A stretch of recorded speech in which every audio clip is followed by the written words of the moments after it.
নমস্কার। এই সময় আমরা এসে পৌঁছেছি শতাব্দী প্রাচীন কালী মন্দির কাশিয়াবাড়িতে অবস্থিত শতাব্দী প্রাচীন কালী মন্দিরে। কথিত আছে যে এই মন্দিরে ডাকাত সর্দার ভবানী পাঠক এসে পুজো দিয়ে ডাকাত করতে যেতেন। আর এই মন্দিরে নাকি ভবানী পাঠক নরবলিও দিয়েছেন, তার যুপকাষ্ঠটা আপনারা এই মুহূর্তে এখানে দেখতে পাচ্ছেন।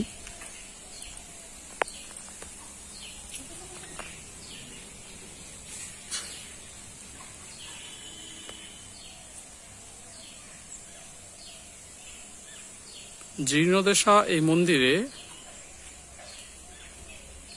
হেরিটেজ বিল্ডিং করার জন্য স্থানীয় বাসিন্দারা অনেক আন্দোলন করেছেন, কিন্তু এখনো পর্যন্ত এর কোনো সঠিক সুরাহা হয়নি।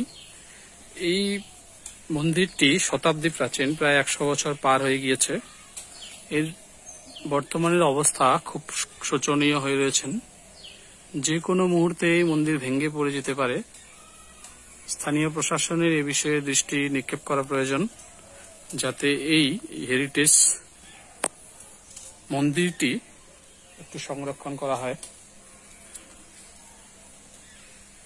কালের প্রবাহে সমস্ত প্রাচীন ইতিহাস বিলুপ্ত হতে চলেছে।